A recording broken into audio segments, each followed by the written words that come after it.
Hello, hello, everybody. Welcome to season two, episode two of the Grassroots Living Soil podcast. We're going international today, guys. This is going to be a really interesting episode for the contrast and differences in between America, California, and everything else that's happening in the world. Um, my guest here visited us here in California recently for the Soil Life Summit. So I'm really excited to be bringing on here. This is Matt Barnes from Easy as Organics, based out of Australia. Matt came out to the Soil Summit to obviously get the most important and up to date information possible on living soil. And he said he loved the event. Everybody said that they loved the event. And that was a really satisfying thing to have people traveling so far from so many different countries just to come to our event and learn from the people we brought together. So I know everybody loves the Soil Summit, and I'm harping on that one too much, but I want to go in here and go ahead and introduce Matt Barnes and have him say hi for a second and have him tell us a little bit about who he is. So, hi, Matt. Thanks for coming on the show today. Yeah, thanks for having me, Tyler. Appreciate it. Yeah, so yeah, I mean, it's interesting. I guess the way we met was that I had a client here in Australia, a large medical cannabis company that was looking to start implementing organic cultivation practices into their cultivation facilities. And, naturally, I wanted to reach out to you because we wanted to go custom raised beds, and you offered that solution. And yeah, I was pretty impressed with like the service and the knowledge base that you had, and the network that you had as well. And yeah, it sort of led into going to the Soil Life conference. And yeah, I was, it was just a great event to be able to really learn, a lot about soil science and soil biology and how it relates to, um, optimal plant growth, and seeing all the experts together in the same place. It's such a specialized sort of area of horticulture and agriculture, and cannabis especially was very valuable. And I got a lot from it myself and as business, and yeah, it's cool. Great, great, man. Well, can you tell us a little bit about how you got started with Easy as Organics and how you got to this point Yep. here today? Yeah, sure. I've always had a passion for organic gardening. Just a backyard vegetable gardener, and being raised on organic food and produce. My brother is a microbiologist, I guess, and just sort of been around that kind of mindset. Yeah, I was always interested in it, and I guess in the early days, I was trying various hydroponic methods, like probably like a lot of people that got into living soil. Just wasn't doing it for me. I knew there was a better way. Came across Clackamas Coot, came across Mountain Organics and all these guys, and I was like, oh wow, this is cool. This is based on science and experience. And when I mean, the results spoke for themselves, and it just really got my interest to the point of where I went down a rabbit hole of research and setting up a business. I wanted to get this out to people. I wanted people to have access to these kinds of products commercially.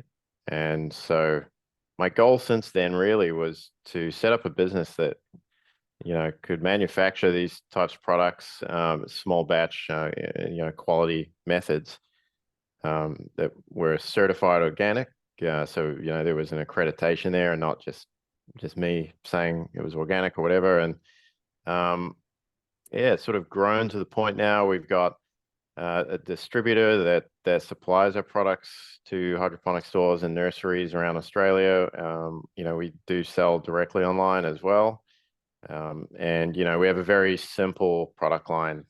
We don't stock a very large range. Over the years, we've developed our flagship product, the actual living soil, and that's what we focus on, as well as a nutrient kit around that as an all-purpose fertilizer to restore fertility in between cycles. And yeah, I guess we wanted to counteract some of the really intense kind of confusion that comes with a lot of the gardening products out there that use various kind of marketing techniques with the language and on the labeling, and selling problems or selling solutions to problems that they're selling. So Yeah, we just wanted to band-aids. provide something that was very simple that people would definitely get results, and that's what we're sort of driven to do now. It's just making sure that if there's any way that we can improve, then we do. We're always striving to produce the highest quality product that will produce the best results. And that's kind of what we're focused on, is quality, I guess. Yeah. So how does the cultivation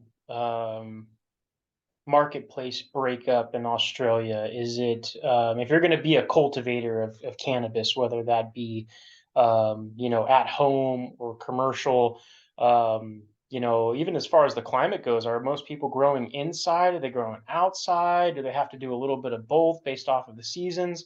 I know nothing about Australia as far as the climate goes and the weather Mm. and the seasons and stuff like that. So I would love to contrast how that is different from California or United States. Yeah, so it's pretty diverse. There's regions where most people will be growing outdoors, or at least under hoop houses and things like that, just because the conditions are so perfect, like Mm. around New South Wales, northern New South Wales, and areas like that. I think will probably find a majority of small personal growers growing indoors, in small amounts, just because the climate, it is so extreme here. You have such intense highs and intense lows in temperature, and then there's tropical regions where it would just get to the point where it would probably be impossible to grow, just from the extremely high humidity and things like that. So yeah, I think the majority of personal growers are definitely growing indoors. As far as commercial, yeah, there are lots of outdoor operations, and again, they're obviously set up in the areas that are good for agriculture. But a lot of those operations are greenhouse, light depth controlled environment greenhouses, as well as a few indoor facilities as well. But it seems to me like the most common uh, way of cultivating medical cannabis in Australia seems to be greenhouses, hoop houses, well, particularly controlled environment greenhouses.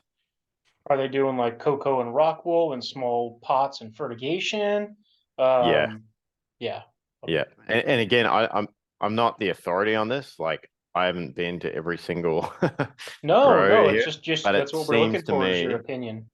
yeah, it seems to me, just from what I've seen, and some of the people I've spoken to, it seems like the most common methodology is a hydroponic method of some sort, whether it be cocoa and salt-based nutrients, or rock wool or something like that, hydroponic, and that is just the standard. Yeah, it's only been very recently, I think, that you see more and more of these companies that are reaching out, that are interested in living soil cultivation or an organic cultivation. And I think a lot of it's been pushed at the consumer end. Like, you Oh, just go really? online, and yeah, well, since it's become legal, medical cannabis it is become legal in Australia. They're prescribing. There's more and more prescriptions, so it's becoming more mainstream. It's going into a mainstream market where you have, you know, people who are trying these products, who are really interested in quality, who are very concerned about quality, and can actually compare to quality products. And what they found is that they want an organic product, and this comes back through the doctors. So this feedback goes back to the doctors, and back to the companies themselves, the cultivators. Whoa. And Really? So the Yeah. after the medical patient gets a recommendation from the doctor, they're still seeing the doctor after that? It's not like a one-time thing, like, "Here's your recommendation. Okay, now you're Yeah. an outlaw and you can do whatever you want." Yeah. Yeah. From what I understand, and from what I understand, that's right. So you get your prescription and they say, I think you should have this, a balanced flour and, some CBD oil or something like that. And it may or may not be the right fit, or they might try a friend's or something like that. And they're like, oh, hey, this is way better. It's organic. And then they'll go back to their doctor because you might have to go back to your doctor, or the doctor might even set up an appointment for 2 weeks or a month or whatever to see how you're going, and at that point you can say, hey, this is working or it's not. And so I think it's actually been quite a good system because people have been able to provide that feedback, just in terms of quality and in terms of what they want, and that is actually starting to drive, I think, the direction maybe some of the businesses are Wow. looking at. That's what it looks like to me because yeah, there's one company I know of that is 100% organic. I mean, they founded their whole business and they're pretty big. They're a large company here in Australia, and they're all outdoors and organic soil. They use amendments to hit the fertility targets they're after. It's all probiotic approaches, fostering soil life and all that. And that's how they do it. They don't have any hydroponic or synthetic nutrient grown cannabis at all. So Great. yeah, I mean, if entire companies are able to do that and sustain a business doing it that way, then clearly there's a demand for it. Yeah. So, can you break down real quick for me the like history of Australia? Obviously, there's probably always been people cultivating cannabis there, on the black market, just been doing it Yeah. forever because that's what they need. But kind of break me through the process of the legalization from, everybody's been doing it for a long time to at this point we passed the votes and now we're at this point and this is where you think it's going to go is kind of what I'm interested in right now. Yeah, yeah, totally. And I'll preface this as well by saying I'm definitely not an expert on this. Like, I'm actually originally from New Zealand and America before that, and so I'm only myself starting to get a grasp of Australian history. It's pretty wild. But yeah. So in terms of legalization, I mean, there's been a very strong activist culture out of Nimbin in that region of New South Wales, and it goes back like to the 60s sort of thing. And that really is where it started. And from that, from there, there's been a large amount of advocacy for access to cannabis for medical purposes, and there have been people, doctors and even some politicians that have, over the years since then, it has grown into a movement of grassroots activism to the Mm, point of where the government, has to do something about it. And I think what's happened is that they have done something about it, and they have through the various regulatory bodies in Australia, they've created a medical cannabis sort of legal framework, and I think that was passed in 2016, and it was probably a lot harder to step into that market as a cultivator than maybe somewhere like America. They set it up very much in favor of people with lots of money mm. Oh, that's a big to surprise. access. Yeah, yeah. So Mm, it seems like there's more pathways for smaller craft operators now than what there was when it first started. mm, Yeah, so I think a lot of cultivators are now able to get set up and contract essentially to larger wholesalers. But yeah, when they first passed the legislation, it was there were much more barriers to market for small craft operators. So yeah, it is a very corporate model and very pharmaceutical sort of style of model, and all the legislation around it is a pharmaceutical kind of framework, so all the regulations around quality control and everything are very similar to what you would see that a pharmaceutical company has to abide by. So they're very strict. So some of them are similar to, say, California in terms of like heavy metal thresholds and um, pathogen and mold, yeast, that sort of thing. But in terms of like your company structure and the conditions you have to meet to actually get a license, they're very strict. And yeah, that's why, a lot of the companies here are quite big.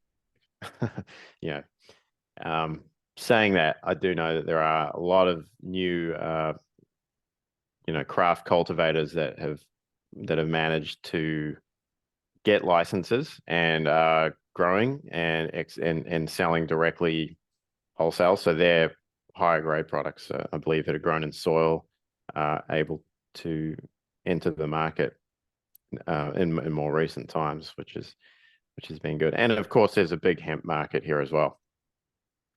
So there's lots of hemp farmers that produce good quality CBD products as well. And I think there's a lot less barriers that they have to get through in order to get a license to produce CBD from low THC cultivars. So do you guys feel like it's going to go from medical to eventually recreational one day? Yeah, I'd say so, because there's so many prescriptions out there. So many people getting prescriptions. I think, again, this is all my opinion, but I think that for Medicare assistance, for people who really need the medicine, they're going to have to, provide some sort of subsidy for that medicine to people who really need it, but they can't do that if everyone's getting it. So they've got to split recreational from medical, and I think it's going to happen soon. I mean, because there's just so many people, and it would, in my mind, it would probably get to a point where they're just, it's overcrowding the medical system, and they need to separate those two things, medical and So recreational. how hard is it to get a medical recommendation in Australia? Oh, it's quite easy. I think it's a really good system, actually. I mean, like, yeah, essentially you just get an appointment with a doctor who specializes in it, and you can get a referral, or you can basically just ask your doctor. I think it's probably quite similar to, how it was in the early days of California, is my assumption. You can basically just ask your doctor, and if they won't do it, they can refer you to someone that can, I think. But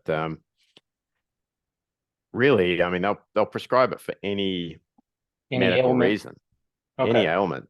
Yeah, which I think is testament to the medicine itself, that it is so effective for so many things. I don't think the doctors are denying that, which is yeah, it's great to see. There is progression in Australia around that. There's a lot less stigma than what there was even 5 years ago. So And there always will be some certain amount of stigma, even once it's legal. I've yeah, realized that here in California, there's yeah, just opinions of it and stuff like that. But great. Well, now I of know course. what's going on in Australia in that situation and how people are cultivating and doing their things. And brings me to another question. So obviously, you got to go get a medical recommendation to go grow your own cannabis at home, right? You can't just grow. It's not legal to grow cannabis without a medical recommendation, right? So this is the thing: you're not even allowed to grow cannabis at home. Yeah, you Really? have to purchase. Yes, you have to purchase the product that is prescribed to you via your doctor.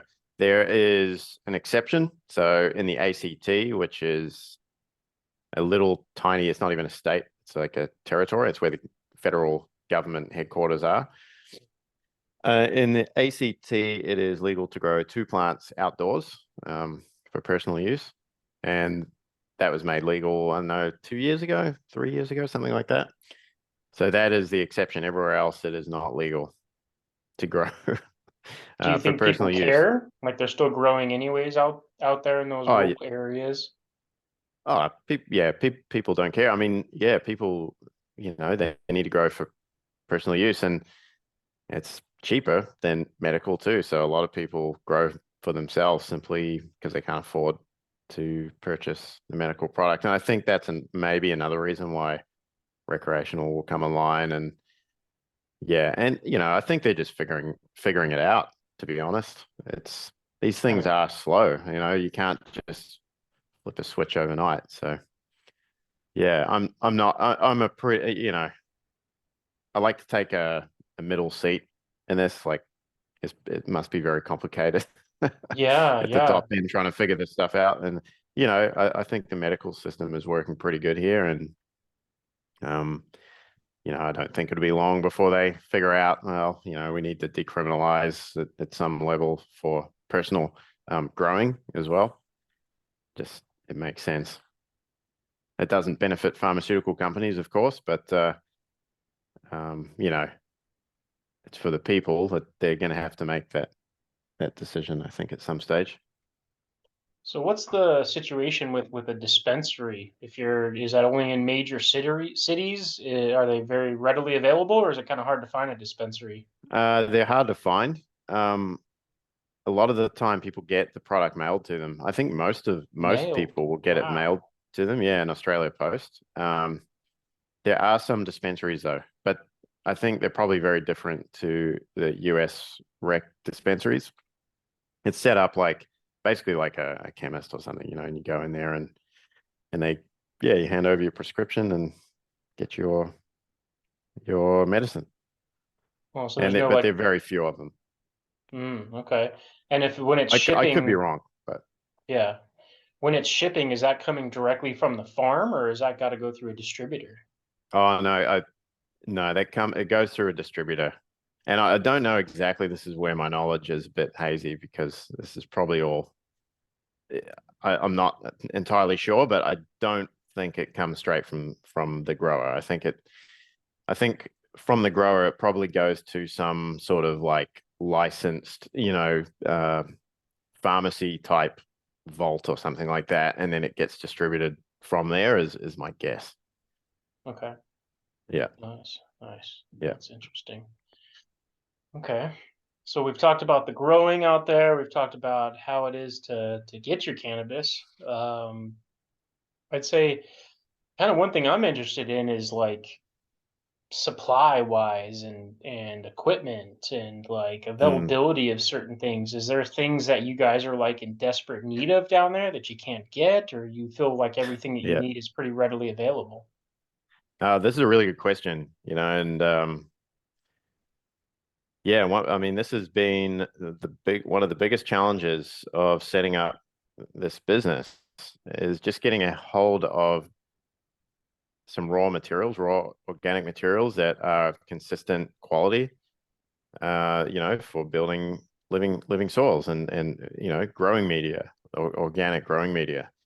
Starting with the raw materials, it's tricky in this country. I've, you know, in America, you have this kind of it's a much bigger economy, and a lot of the waste products are diverted into other value add inputs. So, as a byproduct of lucerne farming or sorry, alfalfa, you've got alfalfa meal, and some of that's going to go into the fertilizer industry. Some of it's going to go into stock feed and things like that.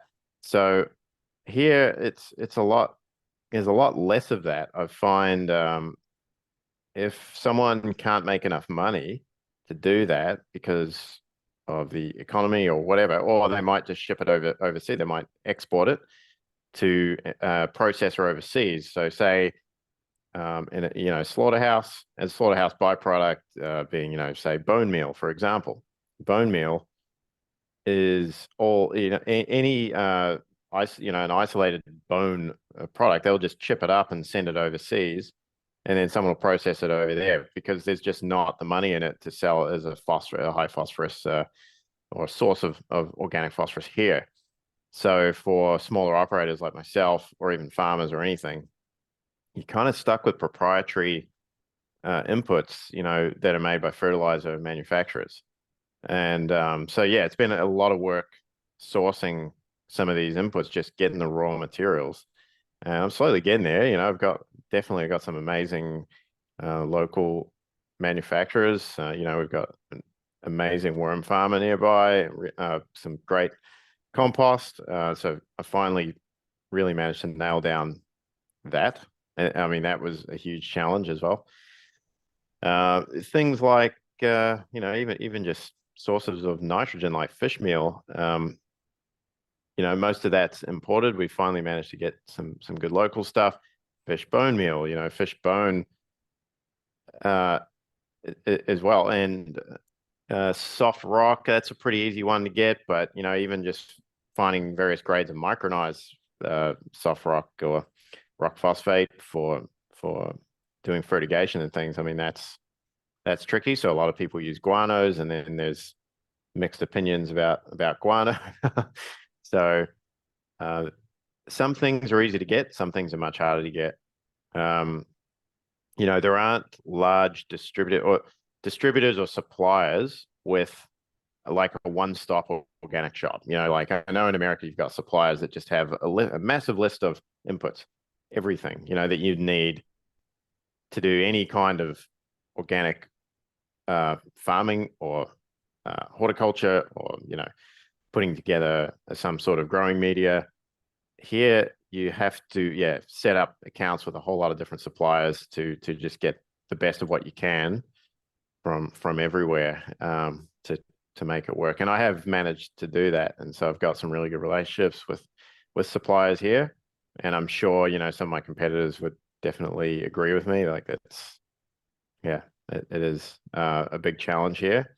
Um, as far as growing equipment, like if you're talking about sort of indoor growing equipment and that sort of thing, like lighting, fans, and stuff, we've got pretty good distributors here, like hydroponic equipment distributors that import large amounts of that. So that's not really such a problem. The challenge I see is, as an organic products manufacturer, is sourcing, good quality organic amendments, essentially. And yeah, I mean, I've got some decent supplies, but yeah, getting a hold of, consistent supply, or like a wide range of inputs is challenging. Yeah. Yeah, So that gives you a bit of background on that. sounds costly too. Obviously, in Yeah. the beginning stages, things always calm down in the future. But well, if you're doing living soil in Australia, you should definitely be talking to Easy As Organics. They can definitely um, help you out with sourcing a lot of these materials. I know as a living soil farmer, you kind of have to become great at sourcing things and finding things and being picky Mm, about them. So I think it's important yeah. to give Matt Barnes a call and talk to him about sourcing of things, and he could probably save you some time and money. Um, yeah, that's interesting. Yeah. Yeah, absolutely. Yeah. No, we try to stock, as many of the raw materials we use, and we're happy to supply that to farmers as well, just on their own, of course. Yeah, I mean, I've had some customers as well that just because of the massive land mass in this country, it can be a real challenge just shipping things from one state to another, or one location to another. It can get quite expensive. So I've had some customers that just want the nutrient portion, and then mix, their peat moss or cocoa with their own compost and aeration, and that's worked a couple of times.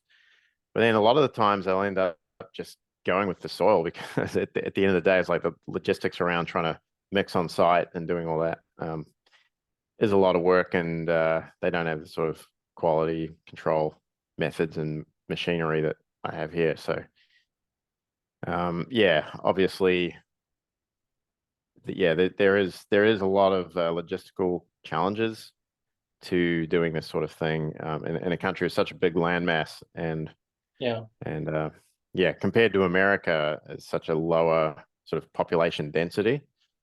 But we're getting better at that too. You know, we finding good transport providers um, and things like that. So yeah.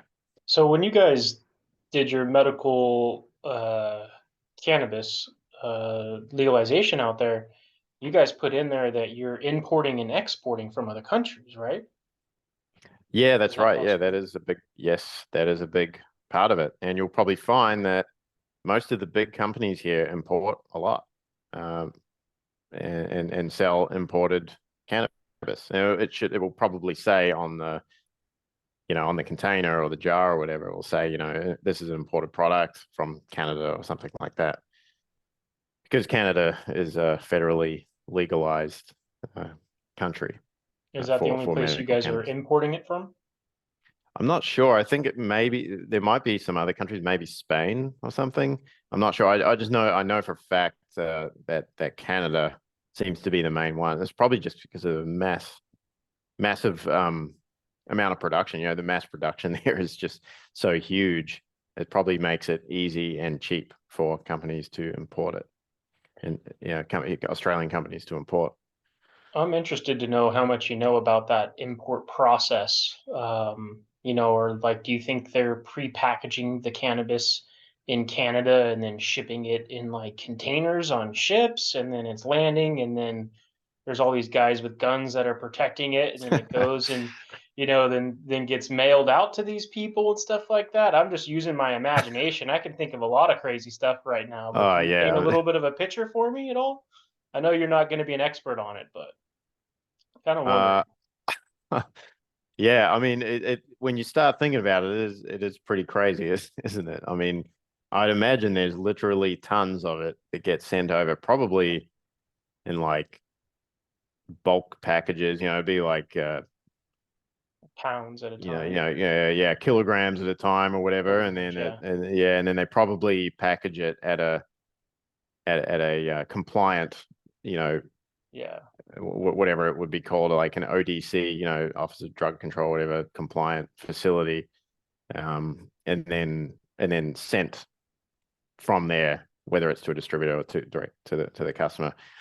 But it probably wouldn't be sent in like the final consumer packaging from Canada. It's probably all bulk and in massive, you know, containers of some sort. Yeah, I don't know. It's yeah, it's pretty intense process. Yeah. Maybe look into And that for the next time we do a podcast. I would yeah, love I to will. do a CNN special on how weed is brought into the country. Yeah, we should do a documentary on it or something. It'd be pretty wild. Yeah, yeah, yeah. I think that's super interesting to me because, like, years ago when I first started this whole thing, I was a big proponent of legalization on the fact that once it was legalized, we would all become licensed farmers because we were good at farming Mm, this stuff and they'd want those people to farming it. And then we would be filling shipping containers and selling it all over the country, all over the world is like kind of like the yeah. big picture of it because everybody wants California weed. Like, if I'm sure Mm. if you can buy California weed legally in Australia, I'm sure it would be a pretty hot product compared to something from Canada. You Oh know, yeah. Yeah, so absolutely. in a heartbeat, Absolutely. everybody would want to buy Snoop Dogg's weed before they'd want to buy something from Canada. You know what I mean? Yeah. Well, and that's where the recreational side of things comes in, I think, too. And that's where they need to separate that.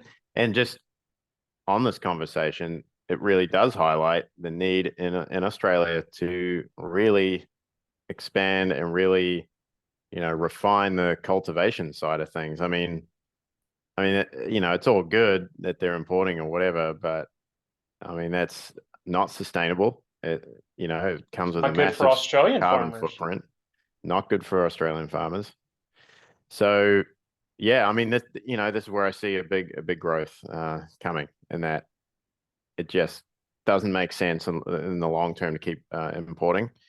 There needs to be a real focus on cultivation, with anything, any sort of produce, whether vegetables and fruit as well. I mean, we import a whole lot of stuff from other countries. We export to a lot of countries, and there's nothing wrong with that. But I'm just saying, uh, with climate change and with all the other geopolitical problems and stuff that seems to be ever increasing, it just makes sense for countries to be more self-sufficient, be growing their own, be in control of their own crop production, and it just makes sense. So, I'd like to, I think I'd like to see that as an obvious area of expansion.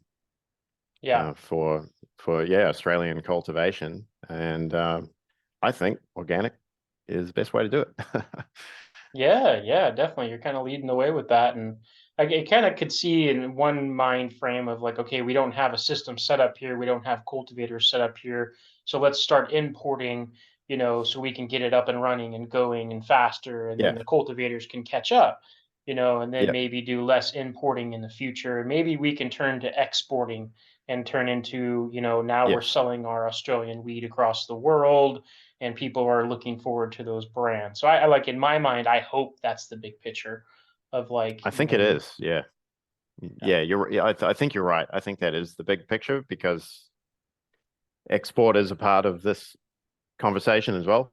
Uh, that is also a license that most of these companies get too, because they all see that as part of their business plans to export eventually. And obviously, if they're going to export, then the product that they're producing has to be of essentially world class quality. Um, so that's where cultivation really comes in. They got to be serious about it. And you know, um, I think there's something about organically grown cannabis that is just simply better. It's probably a really controversial thing to say, but I just think it's quite a simple fact. I just think it's a better quality product. I mean, even if it's a hybrid grown product, but it's been grown with some biological inputs and some more organic based nutrients, it just always seems to be a better quality product. And at the end of the day, I think that's what people, consumers are going to demand more and more of. So, you know, um, yeah, hopefully we continue to see a rise in that here in Australia. So that's what we have been working on. We've got a company here. They're called Cannatrek. They're one of the larger medical cannabis companies in Australia, and they've actually, to their credit, they have decided to start doing some trials, running organic soil in their facilities, and now it's actually going to production. So they had an initial trial about a year ago with our soil, just a little small grassroots bed, and it went really well. And they did, they crunched all the numbers, they did all the tests, and it was fantastic in terms of the terpene profile and THC and all the other quality metrics. So yeah, they just flipped the switch and started switching out some of their hydroponic areas for soil, and they're really liking what they're seeing. And yeah, they've actually written a small article about it on their website. Yeah, I think they're pretty excited to continue uh, growing organically. I think yeah. So from where I sit, it's great. It's good for me, and it's one of our goals. To sort of educate the market and get people interested in this style of cultivation.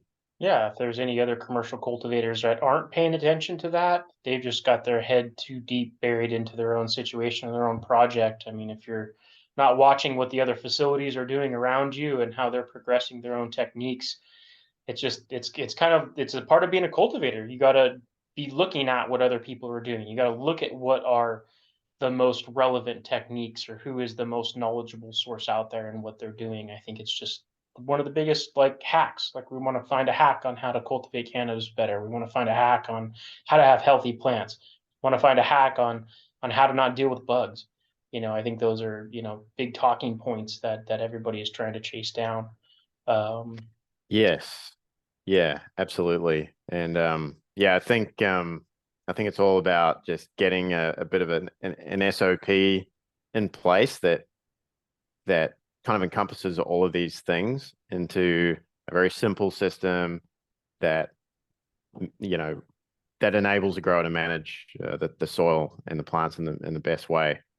It doesn't leave anything out. It includes IPM. It includes best watering, best practices around watering and fertility management and stuff like this. And yeah, I mean, we're lucky that we have this wealth of knowledge, in your area.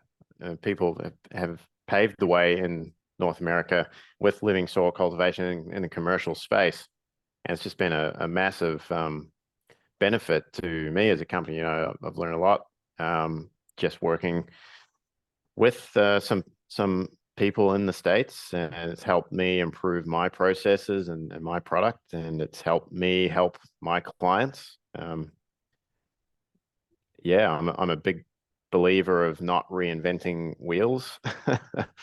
You know, I love doing original things, and you know, we all want to strive to do that. Obviously, we've all got our own brands and stuff, but science is science, and it's always good to follow the science, and you know, just yeah, try and do what we know works well. And so far, yeah, I think the current setup that we have for living soil cultivation at a commercial scale seems to work really well. You know, we keep it very simple with basic irrigation systems. So we've been using blue mat systems. Yeah, with Sustainable Village, it's been working really well. You know, it's got its finer points of fine tuning, but they seem to just work really hands off once you got them going. They keep that soil just perfectly moist where you want it, especially when you're in the larger bodies of soil in your beds. It seems to work really well. And it's very forgiving too. I mean, you can make mistakes, and it's not the end of the world. You know, over or under watering, it tends to correct itself pretty well when you have your environment dialed in and everything else. Yeah, and those raised beds, I think are just great. There just seems to be so much root space available to the plants, and absolutely no sign of nutrient deficiencies in any of the plants. They seem to just be absolutely thriving so far in a couple of the different grows that we've set up with your beds and these blue mats. So yeah, I'm really happy with it as a solution. Well, you know It's what? My beds really don't matter. It's all about the soil and the inputs that you're getting them. I obviously my beds are great. I love my beds, but I feel like you could probably put them in a wood box, but have the good quality soil and inputs that yeah, you're yeah. providing with them and them do a great job. But we want it to look great. We want it to last a long time. We don't want to create a vector for pests. So that's obviously why you made a great choice of grassroots. But Yeah, yeah, no, you're right. They could totally build their own beds. It makes it a simple, again, it's an all-in-one solution. It just makes it simple for the grower, and yeah,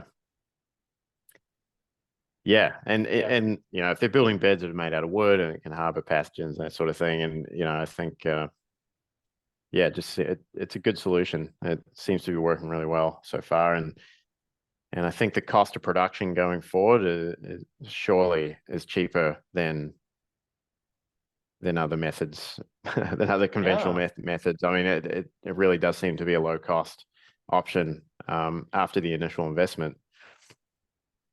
Yeah, especially if they manage their soil correctly and they're able to use it for many, many years. I've got some customers that explain to me they treat their soil as a way that they're going to pass it on to their children, and that's even in a commercial environment.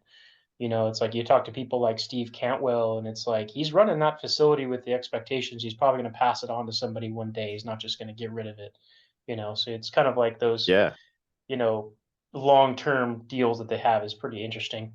I kind of want to get into the availability of science in Australia. Here in Mm. America, a lot of us will turn, if you want to advance your living soil the fastest, if you want to have the highest quality cannabis, award-winning cannabis, I truly feel the quickest path forward to that is to do science, involve science with your living soil, whether that be starting off first with soil testing and water testing and a saturated paste test and seeing how those things combine together, but also sap testing, or tissue testing and seeing what that plant is actually taking from your soil, and is that missing anything? Is it lacking anything? Does it have too much of something? Mm. I find the people that really want to have the highest quality are implementing some of those things just to take the weight off of their shoulders so they know things are going in the right direction.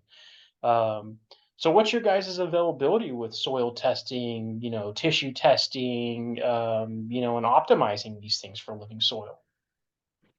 Yeah, it's a really good question. Like we do have a couple of really good labs here. that are very, very extensive. Like they will test for everything. They've got a test for absolutely everything.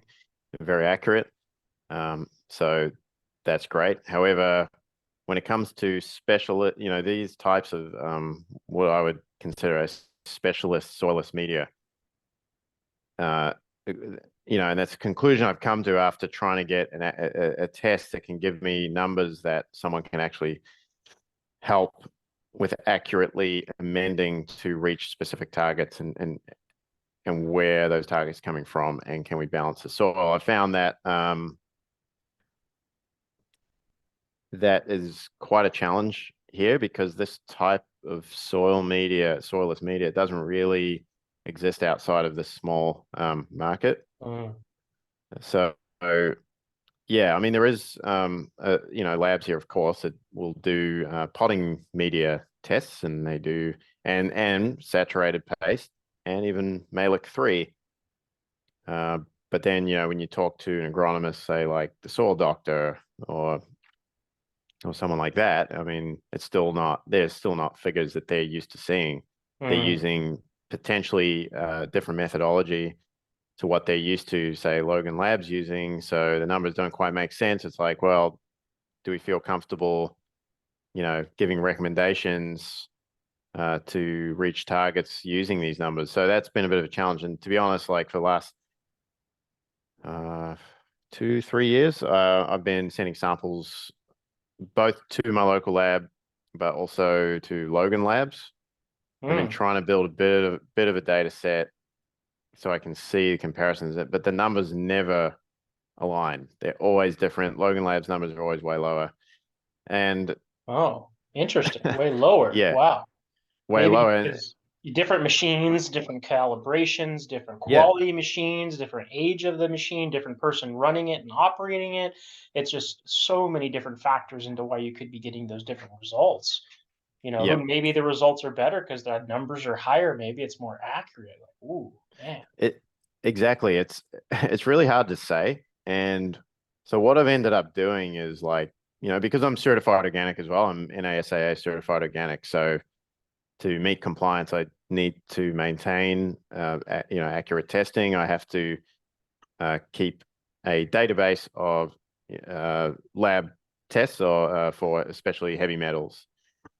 So I use local labs for my heavy metals analysis, and then I've been using Logan Labs and working with a soil doctor, and to help dial in nutrients for fertility. And that has been working pretty well, but there is still, yeah, it is probably more challenging than say someone in America, where it's like, oh, you just need to add some crab meal. Yeah. Well, we don't have crab meal, you know. Oh, wow. Um, but it's fine. I mean, it's more just like, well, insect frass has whatever 3.5, 4% nitrogen, and we got some neem meal here and fish meal with 10% nitrogen. So this is how much we're gonna have to add to, to get to these targets. And yeah, so that's kind of what I've been doing. So I've got a heavy metals, I get my heavy metals reports from a local lab.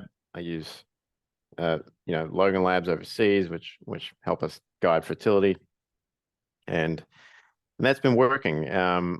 But it is still challenging. I find there's a really good amount of scientific knowledge here in Australia when it comes to like there's great agronomists, there is great horticulturalists.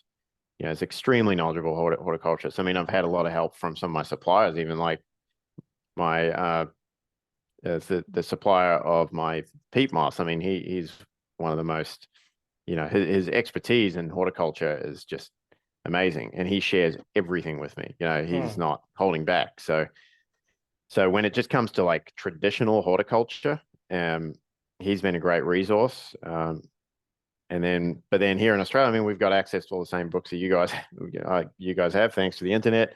So there's that side of things as well. But yeah, when it comes to just a direct, tissue testing and soil testing, yeah, it is challenging, because I get these reports. I'm like, okay, is this high? Is this low? Yeah. Because if I look at my Logan Labs report from the same sample, it looks fine. This one here in America, here in Australia, looks really high. Am I going to get worried about this, or am I going to do something? And I mean, I'm looking at the plants, and the plants look real happy and stuff. You know, I have to Yeah. kind of use that as my guide. It's kind of like you have to take all of these various sources of data into consideration and not rely on one thing too much. I mean, it's not all just about soil testing. It's not all, just about one sort of set of recommendations. You got to take a few things into consideration for sure when it comes to Oh, making these soils. So I have found access to scientific resources here in Australia a little bit challenging for sure. And again, that's where, I mean, the North American scene has just helped so much. The market over there with living soil sort of taking off and people starting up businesses, experts in agronomy and soil science that sort of like providing their services just to anyone, has been amazing. It's helped me sort of cut through that challenge and sort of bring it to the people in my products.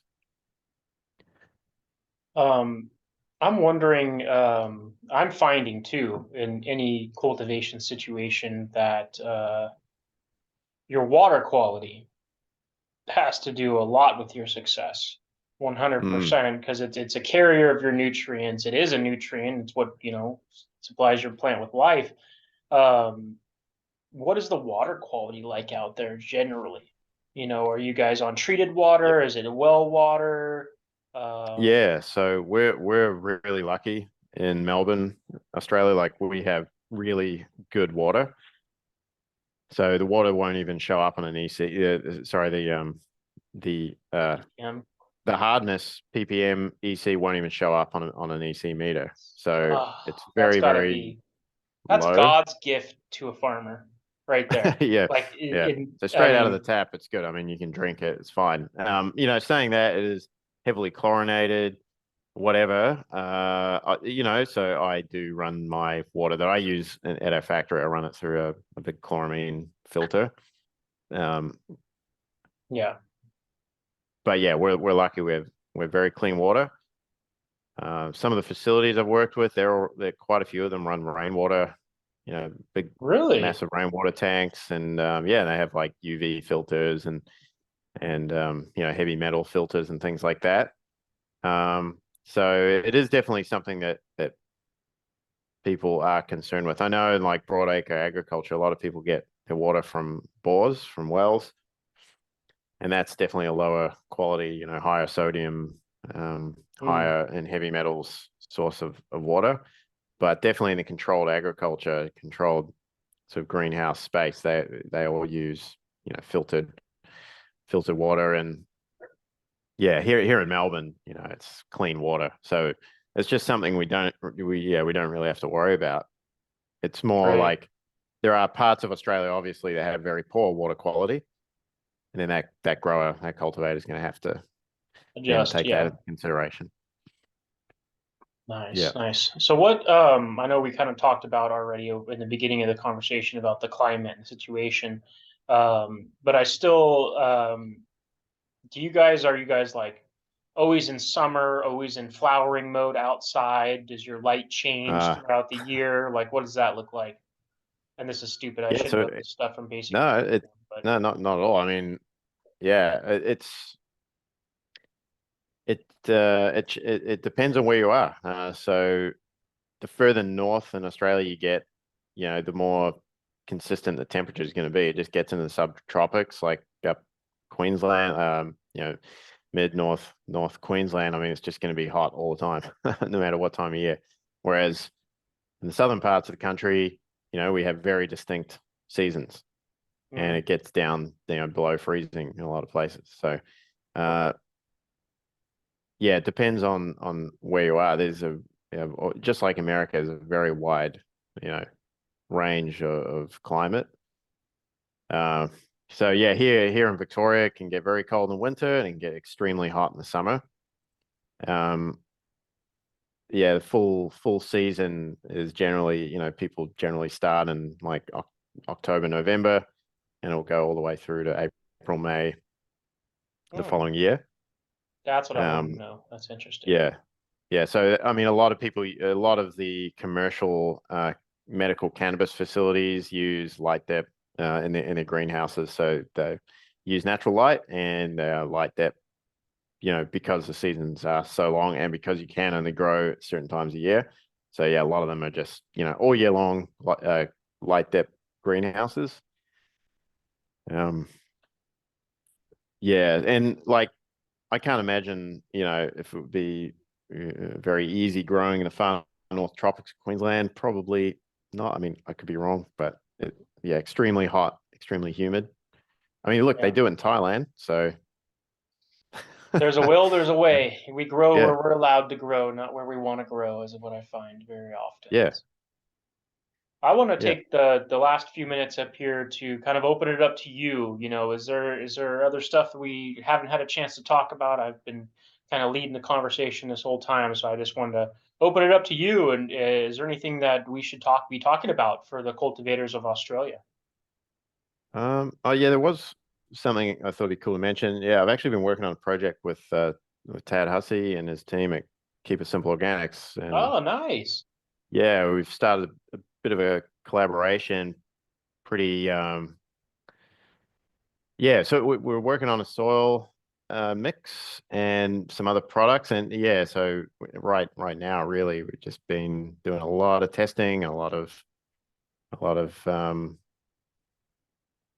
looking Behind the at scenes various stuff. inputs, and yeah, and just really selecting the best products that we can use to make a good product. So yeah, that's been really cool, and we'll definitely share some more information about that soon. But I thought I'd just mention that as something that is coming, and yeah, there'll be some pretty interesting science that we can share around that. And yeah, hopefully that will produce a really good product for the Australian market.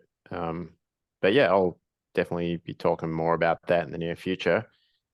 Not too much else to share about that right now, other than, it's something we're sort of working on in the background slowly but surely and It's exciting. methodically. Yeah. Yeah, these things take time to come together. And it's great you get to work with people like that that are so knowledgeable and leaders in the industry. So it's going to Yeah. quickly, obviously, make you a leader in your industry there where you're at. So, Yeah. Yeah. No, it's been a really an awesome learning process for me, actually. Just yeah, working with them on this. It's been really cool. Yeah, what else? I'm just continuing to grow my customer base, in commercial, legal medical cannabis space, which has just been really a really awesome learning process for me. It's really helped me improve and grow as a business. So I love watching your yeah, social media. Definitely easy as yeah, thanks. organics on Instagram. Please go give them a follow, guys. We should talk about too. Besides easy as organics on Instagram, how should people be getting a hold of you and contacting you? Well, our website, easyasorganics.com.au. Yeah, we've got a lot of stuff that we need to update on it, but we do keep all our product line and everything up to date, and that's probably the best way to reach us. Just go directly there and send us an email. Yeah, right now, I mean, yeah, we're not the greatest when it comes to social media and things like that, but yeah, we're primarily, on Instagram, and uh, please send, if you have any questions, just send us an email via the website. Yeah, we love to chat to customers. I mean, it's my favorite part of this job is talking Yeah, about soil with customers. I love it. So yeah. um, I'm happy to do it. Yeah. Yeah, I think that's the Yeah. bread and butter. The most gratifying part of this job is getting to talk to a customer that's happy, satisfied, successful, and expanding. Like those people, Yeah. like their positivity and their excitement goes right through the phone into Yeah. me. And I'm like, yes, like, oh, this is amazing. So those are exciting conversations to have. Yeah, absolutely. I think that's what, a lot of people like us who are also in this industry would probably agree with that. It's definitely, yeah, such a great part of being in this sort of industry is, yeah, you get people once they get it and they start seeing success, and they've got their own sustainable grow going, and they're just loving it. Yeah, absolutely. You pick up on that vibe, you feel it straight away. It's like, yep, that's why I'm doing this. Yeah, yeah. Yeah. Definitely a very gratifying side of things. So I hope we can do this again in the future. I know you said you had a cultivator that you wanted to bring on, and possibly in the future we can do this again and go a little bit Yeah. more in depth to growing and cultivating and talking more about how it is in Australia down there. Yeah, absolutely. Yeah. One of the guys who helped set this business up with me, yeah, he's a really experienced cultivator, and has a very interesting history, and I'm sure he'd love to share. Yeah, and he works in the medical cannabis industry currently, and yeah, I'm sure he'd love to share some of his story and some of the projects they're working on with us as well. Yeah, so hopefully we can organize that in the near future. Yeah. Nice, nice. Okay. I also want to take a moment, and this is something I ask everybody who's on the podcast. Any recommendations that you would like to see me have other people on here on the podcast? Anybody you can Ah, suggest? I know I'm that's a springing good it on you. question. I didn't give you a chance to think about this stuff, but that's some of the best answers we get fast like that. No, that's a good question. Yeah, I might have to get back to you. I love podcasts that do deep dives into science, into soil science, and I might have to think of someone that, yeah, that would be great to have on. Um, there's so many there's so many people that, yeah, that I'd love to hear speak. Yeah, You can get it's back a to me. really good one. It's totally fine. I'm gonna get back to you on that. Yeah, yeah, definitely. And you could the next time we do a podcast, hopefully the next weeks or months coming along the line, however, whenever that happens, we're always down. We can fill that in there, obviously. Yeah, yeah, totally. Yeah. Okay. Great, man. Well, anything else at Cool. all that you want to mention or talk about on the podcast at all here while we're winding it down? Not really. Other than, yeah, thanks for having me on, and yeah, it's been good to chat with you. And yeah, I'll be talking again in the future. Appreciate yeah, having me on. Great. Well, I'm just excited to have learned more about what's going on down there in Australia. It's like kind of a far off long fantasy of mine to just retire one day and move off to some area and just grow weed at my own scale in my own life. So a lot of the questions I ask are kind of, Yeah, my own gratification, seeking out, my future plans in life of, a dream that I have. You never know if what will happen. So, got to think positively. So, yeah, it's a good dream to have. And yeah, well, cool, man. Yeah, I'm happy to share what I know about the Australian the Australian market, and organic soil, and uh, yeah, been great working with some of these guys in America, and yeah, looking forward to growing as a business, well, and I'm happy I got to meet you in sharing this with person. people. You know, Yeah, totally. meeting you there and having you come to the Soil Summit and everything like that. I saw the excitement in you. I really did, and I was like, Yeah, we were talking no, it about was it a good after. experience. So Yeah, yeah, it was a good experience. Absolutely. yeah, Yeah, well, no, appreciate it. All right. yeah. Well, everybody go follow Easy as Organics on Instagram. Give them some love. And if you're in Australia, listen to this. This is one of your community leaders, somebody you should be looking forward to and learning from. So thank you so much, everybody, for listening to the Grassroots Living Soil podcast. Please comment, please like, please subscribe. All that stupid stuff that you should be doing if you like this shit and you want me to continue. So appreciate you guys for listening, and thank you so much. Oh, and it just said my All right. internet Thanks, is Tyler. unstable. Right when I press the button, it's like